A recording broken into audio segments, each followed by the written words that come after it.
Hey friends out there in YouTube land, Robert Ham here with Robert Ham Photography, and I'm coming at you with another video. Today is actually a video to give you an update on the big wedding that I had. So if you guys are paying attention this week, this is June 25th, and this is the same night that we had a big wedding at a golf course. Lots of fun, beautiful place, traditions, restaurant, how great.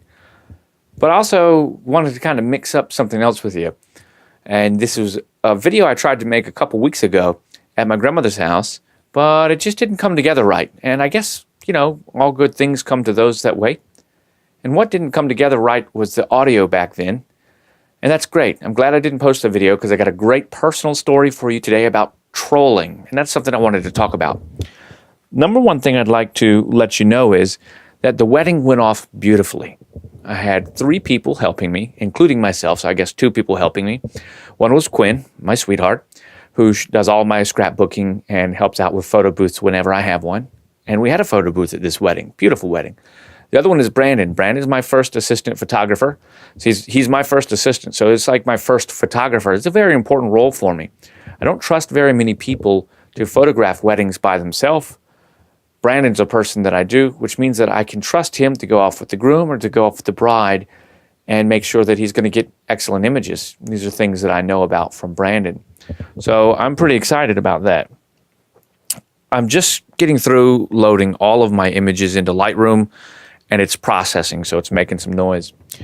So we provided video, we provided photography, and we provided a photo booth. The photo booth was awesome. And when I do a photo booth, you guys know I talked about it before, but I like to print off these strips. And the nice part is these little strips are a little bit larger than what you normally get. They're 2.5 inches by 8 inches. So they're a nice 4-photoed strip and a beautiful backdrop, as you can see right there, and just quite a bit of fun. Okay. So the pictures came out beautifully. The wedding went off without a hitch. It was a nice well-oiled machine as far as the part of my photography, my videography. Brandon and Quinn, everybody was happy. People loved the photo booth images. It's so nice when you get that done. And I've got videos on that. So why would my takeaway today be about trolling, right? And I know we've led up into this for just a couple of minutes, but the point was to let you know that the actual wedding went quite well. So here's the deal. You're going to come across trolling 2 different ways and 2 different kinds of trolling in your lifetime. Especially the more people think that you're successful, the more you're going to hit some kind of trolling. And today on this beautiful, very big, very boutique, very important wedding, I had some trolling. But let's talk about the 2 types you're going to find. You're going to find the 2 types where you're in an environment that has a lot of anonymity, like an online forum, and then you're going to have trolling that comes from a very specific environment, like between a group of friends or between professionals or things like that. And that's important to know. You got 2 different groups. So the one that comes from, an online forum, these guys are just keyboard rangers. They're just clacking at the keyboard. And most of the time, they're just trying to knock somebody down a peg. And that's pretty simple. It's water off a duck's back in this way. It doesn't really matter too much. And the best thing to do is address the issue, make your statement, stand up for whatever it is that you're saying, but move on along. The second type that we talked about was when there is some kind of professional trolling or anything that goes on where someone's trying to really take a chink out of what you do as a profession. And that's what happened to me today. And there's 2 really great ways to get around this, but the scenario is quite simple. I was hired last October for this wedding. And I've been talking to the gentleman even before then, so it took him a couple months. So it's been about a year that we've been planning, and I've been working with this couple. They chose me, and as they went through and decided they wanted more things, they continued to ask me to provide them. Not because I'm particularly cheap. I don't want to be the cheapest guy, but because I do good work. It's plain and simple. So today, what I encountered was from one of the groom's best men, or one of the groom's men. Apparently the guy's wife is a photographer, and so every time I would go to take a picture, he would have some kind of criticism to say about what I was doing, specifically what was going to be in the background or whether or not I should be taking this kind of picture or that picture. It's very important that he was not addressing me with these concerns. He was actually addressing the groom. So you can see this is a type of conversation that takes place that is attempting to discredit the work that I'm doing. So this is a very different kind of trolling. This guy may not have even realized it. This guy, by his own admission, his wife is the photographer. So why is he even discussing this with the groom? Well, the groom was very easily to maintain good composure, just like me. And we just kind of told him to quiet down or whatever. When I would hear these things, however, I would address him directly. And this continued on throughout the night until finally I told him that he needed to stop. Very simply, I said to him, "You got to stop. I'm working here. I don't appreciate it. And I need you to stop." And I said it in front of everyone. And he said he was just trying to give me advice. And I asked him if he was a doctor. He said, no. I said, well, do you give surgical advice? And he said, no. I said, exactly. Then you shouldn't give me advice. And I shouldn't take your advice. By your own admission, it's your wife that's a photographer, not you. Now, we've got two things. You can either maintain quiet or I won't photograph you. You can leave. Now, that's a pretty ballsy thing to say. There's a couple things you have to understand. If you have it in your contract that you as the photographer are the creative director, and if there's a bridezilla clause, so to speak, there's a clause in my contract about people that are very difficult to work with or are going out of their way to where a reasonable person would assume that they're just trying to be difficult. They're being jerks, bitches, whatever you want. I'm sorry for the profanity there. If that's the case, I've got the right to tell them to take a hike. Now, I go over this with my guests, but whether or not they remember this completely, I don't know. But when I've had enough, I sometimes have to get forceful and direct with someone.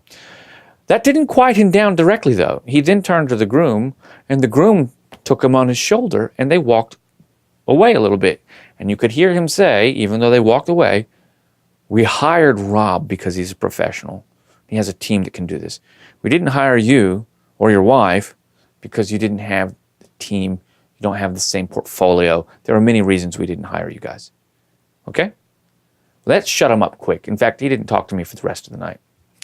And that's fine.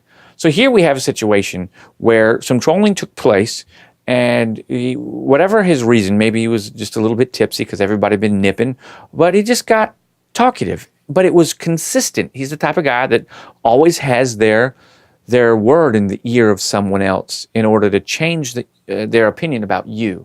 And my father taught me two things. He said, number one, if you're brave enough to hide behind your strengths, right? Or I should say, if you're cowardly enough to hide behind your strengths, you should never be brave enough to stand in front of your weaknesses.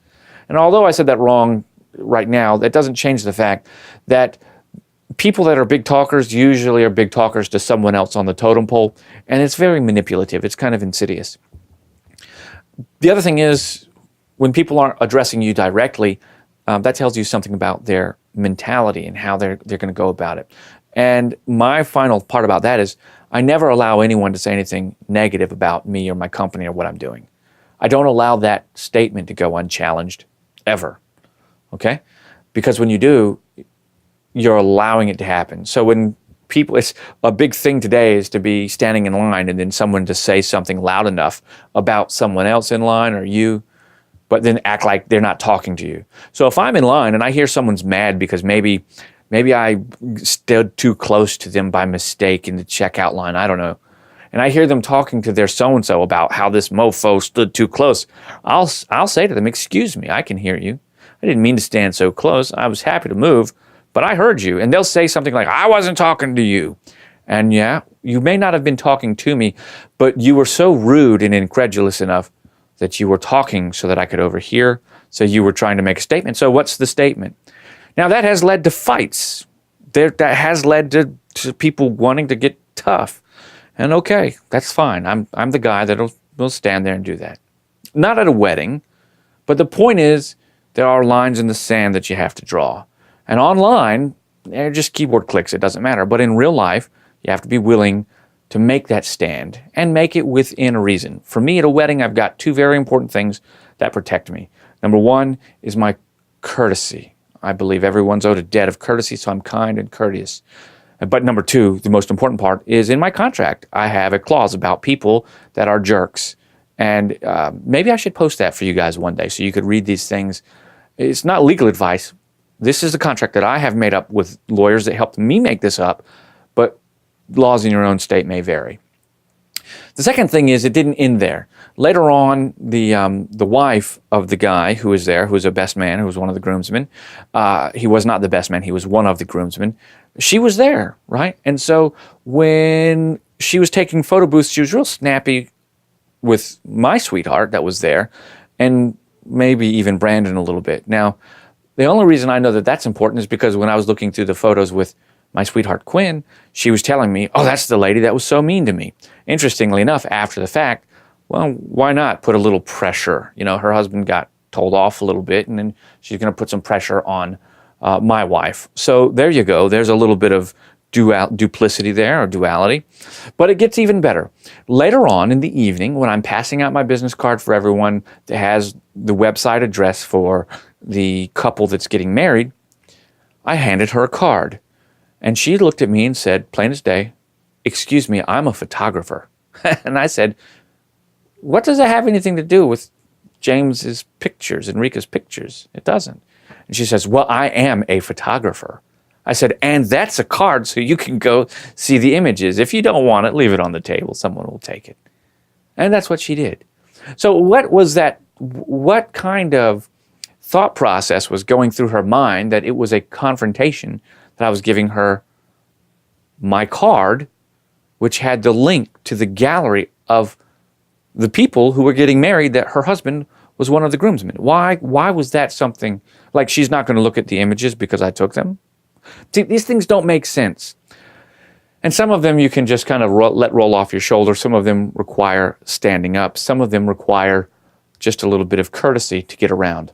But the most important part about tonight and talking to you was that no matter what, even when you're on your A game and everything's working like a well-oiled machine, there's always someone there to try to chip you down, to try to trip you, take a chink out of your armor. And you cannot let that get to you. In fact, the more successful someone thinks you are, or you appear to be, the more likely you're to encounter this kind of thing. And my suggestion to you is to just identify the source.